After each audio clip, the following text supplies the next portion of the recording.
Stretch out the dreams from my mind. Granny's got the scoop, let's unwind. Birds are chirping, singing their tune. Mystery of the day coming soon. Cup of tea and a buttered scone. Start the day, we're never alone. Good morning, rise and shine. Granny's here with stories so fine. Good morning, off we go. To greet the world with a happy glow.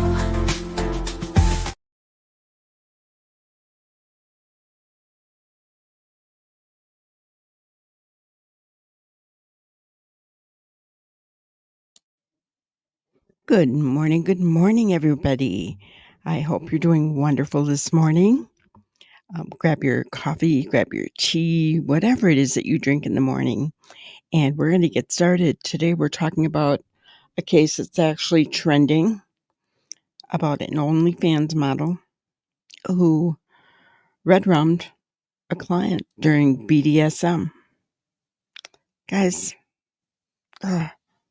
do not understand this stuff at all. Yes, this granny is old, right? I know. Oh my goodness. But let's just get with it. I'm going to share my screen, and all credit goes to Court TV. For what's trending in true crime, an OnlyFans fetish encounter ends with a murder charge. Michaela Reilerstem, a mother of 3 and an OnlyFans model, is the accused. She's accused of killing a male client of hers during one of his sessions. She went by the name Ashley Sincow, and she spelled Ashley A-S-S-H-L-E-Y.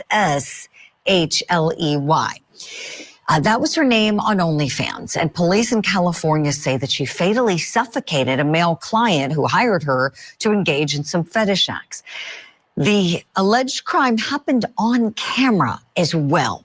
The deceased is Michael Dale. He asphyxiated, police say, after asking Reilerstem to wrap him up in saran wrap, covering him like a mummy.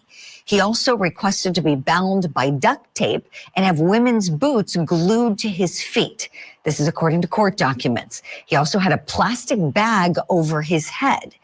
Now, the plastic wrappings were left in place for a total of 8 minutes time while the OnlyFans model was busy recording something else. She was on her phone, apparently, police say, and not paying attention. Police acknowledge that she did call 911 and told officers that it was her first time doing BDSM. Law enforcement says that there's no evidence that Dale ever requested that she put a bag over his head. The OnlyFans model is now charged with second-degree murder, and she's pleaded not guilty. So our question this morning, are the charges fair, or is she being overcharged? Let's bring back in attorney Tommy Pope and attorney Mario Gallucci, and welcome in private investigator Manuel Gomez. Wow, this case is a doozy. Apparently, this client wanted to be wrapped up like a mummy. It went very bad. Is murder appropriate here for a charge? Manuel, would you start us off, please, with your thoughts? Well, good morning, and I think that murder is not appropriate for the fact that she was recording the matter, and if she wanted to commit murder, she wouldn't be recording it. That's one. Second, there is a law in New York, and it is in other states called the Good Samaritan law, which actually protects a person when calling 911 when they're performing emergency medical help on a person from being charged with murder.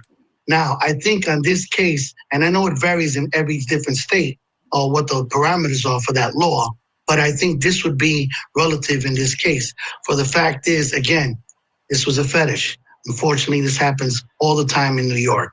People die from sexual acts like this all the time, especially one of the most famous actors, David Carradine, died from the same thing. I don't think she should be charged with second-degree murder, if anything, at a minimum, manslaughter. Manuel, thank you for your thoughts. Yeah, this case certainly has everybody talking. I have some additional details I want to share here. This is from, yeah, I guess this is the details of, oh, I think we went through this already. I'm sorry. I think we went through this. We already read it. I apologize. I thought I had something additional to share. I do. One additional detail. He wanted adhesive poured into his eyes, apparently, while this was happening, to seal his eyes shut. Okay, that is one additional thing. Tommy Pope, let me go to you next, please. Second degree murder, not first degree is the charge here. What do you think, appropriate or inappropriate on the facts? You know, again, to me, it's about the definition. I learned as a young prosecutor one thing: you charge whatever the highest possible you think the jury would consider, because in a certain situation like this, often they're going to compromise anyway. I remember charging a guy what exactly I thought he was guilty of, and of course, then the jury stepped it down one more notch. Had I charged what he could have been guilty of, they'd have probably found it. But in South Carolina, it's probably some type of manslaughter. Involuntary manslaughter is actually the reckless disregard of the safety of others. And I was just brainstorming while we were talking. It almost even, you could look at the assisted suicide laws. I know that wasn't the design, but somebody helping somebody or facilitating the loss of their life. And so, it may be that they're charging the highest possible and possibility of working something out. Now, to me, it is interesting. The first thing I was thinking, what did they do with the body? What did they do? But she called 911 and came clean. I think a jury's going to be hard pressed to convict her of murder, especially when they see she's been paid to do all these strange things. And when you just added glue in your eyes shut, I just think they're going to have a difficult time. A great insight. Tommy, thank you for that. Mario Gallucci, last but not least on this question with the charges, your thoughts, is murder too appropriate? So Tommy's right. I'm a former prosecutor. When you indict something and you charge them, you charge the highest crime possible that you think that you could get a conviction on. And it leaves you wiggle room to negotiate. I mean, everything is plea bargain. In California, they do have an involuntary manslaughter law, which is a combination of both reckless or careless conduct. And in this case, that may be more appropriate. And by the way, the sentence on involuntary manslaughter in California, I think, is a maximum of 4 years, where murder, you could end up in prison for life. So do I think it's overcharged? Yeah, but the prosecutor, I think, is doing what they think is appropriate in the case and charging what they believe would be the top count. Is it going to end that way? If it went to trial, I doubt it, but I think this is a case that'll probably be resolved prior to trial. Yeah, great points. And Mario, little known fact about you that you were a prosecutor. I should have thought, I always say the best criminal defense attorneys have first been prosecutors. Thank you for sharing that little nugget. All right, let's talk about the other aspect of this. Tommy, you hit on this, that she was being paid, right? So this is a paid transaction, I suppose you could call it. Michaela Reilersdam ran a stripping business, and she ran the OnlyFans page as well with her husband. He was all part of these business endeavors. And on her social media, she proudly shows off her husband and her 3 kids. The OnlyFans model's public persona is very different to the online presence where she markets herself as a seasoned sex worker. This is the year of business. Everybody wants to be an entrepreneur. And we get that. I've never felt that everybody was meant to be a stripper forever. I know that this is something where you get in and you get out. You need people in your corner to help you grow. I did. And so I know what that means for our girls. I know what that means for our guys. All right, now police say that the victim in this case paid Reilersdam $11,000 to do this at his home, this BDSM session. And so we're wondering, with respect to Ms. Reilersdam's husband, her business partner, does he have any liability or responsibility in any way in all of this? I'm going to go around the horn the other way this time. Mario, I'll start with you, please. Well, although this is not probably your typical marital relationship, I don't see how he has any responsibility for the death in this case. I mean, he basically books his wife to do these appearances and engage in these activities. But he wasn't there. At least I don't think he was there at the time that this occurred. So how would he know that this man was in any danger? So I don't think he has any responsibility criminally to this action. That's a great point. Probably no criminal liability, which makes me think, what about civil liability? Tommy Pope, you're the perfect person to answer that question, being a civil lawyer as well. What do you think?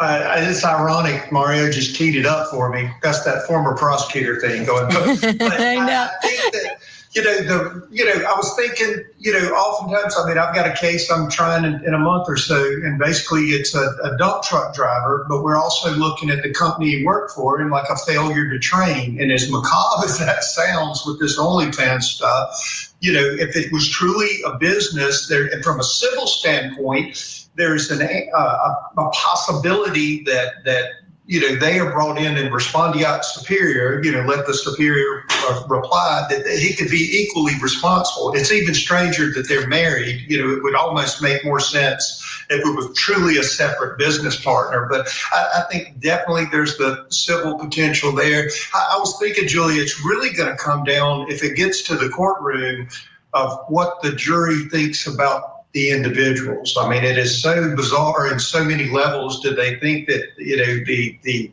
victim not deserved it, but is kind of you're taking your own risk, or do they blame her? There's plenty of judgment morally to go around with this whole crowd.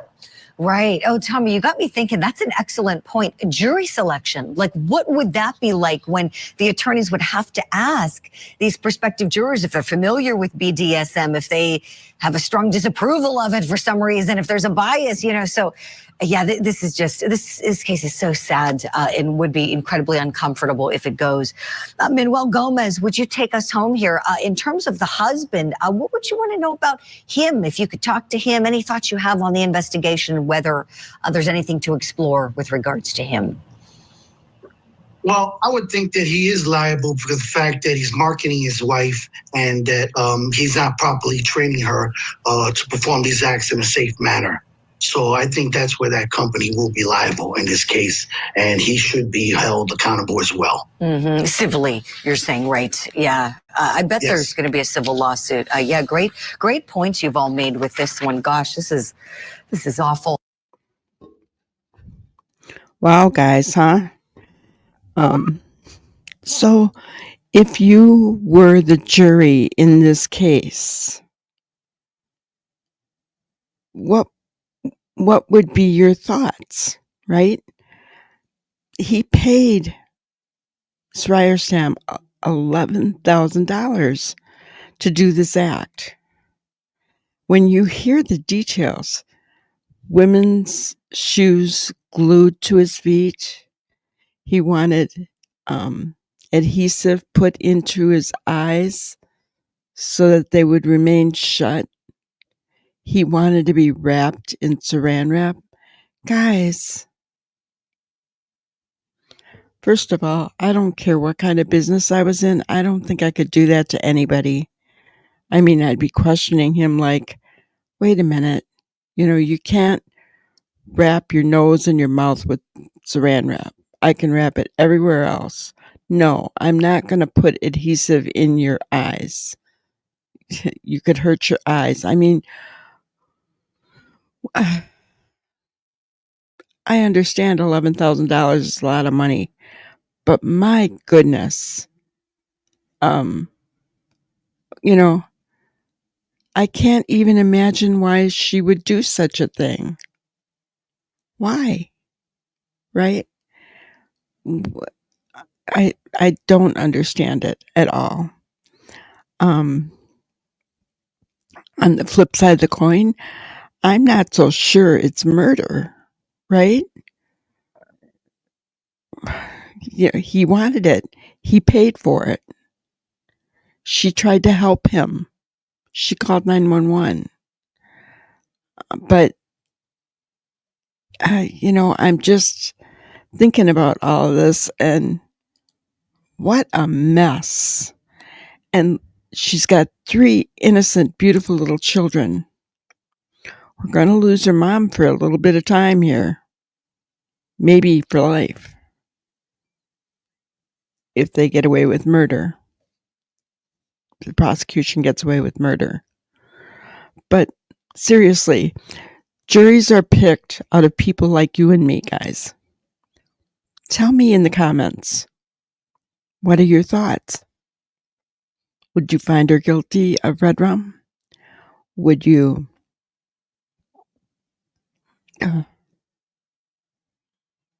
do you understand why she did this?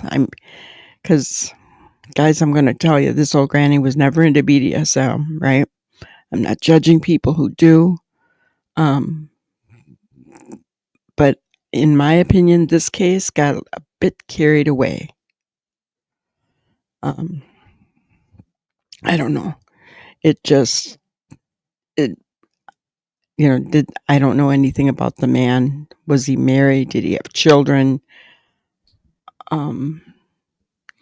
Did he understand that this kind of thing could happen? As a business, did Ashley and her husband have a disclaimer?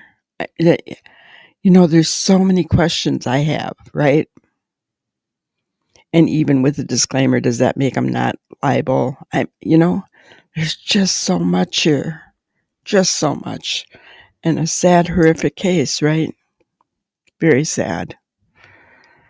But thank you for being here. I appreciate you. Please tell me in the comments what your thoughts are. I really want to know, guys. Please don't forget to hit the like on your way out. Subscribe. Hit the notification bell so that you can be notified when we go live, which is most nights at 5 p.m. Central Time. We would love to have you. We're building a great community there. Thank you so much and have a wonderful, wonderful day. Thank you for watching another episode of Granny's Crime Busters. We really appreciate each and every one of you. Don't forget to subscribe and like and even share the content. You can follow us on any of our other social media platforms at YouTube, Twitter, Instagram, Facebook, and TikTok. We really appreciate you guys, and you can also email us at grannyscrimebusters@gmail.com. Thank you so much, and we will see you on the next one.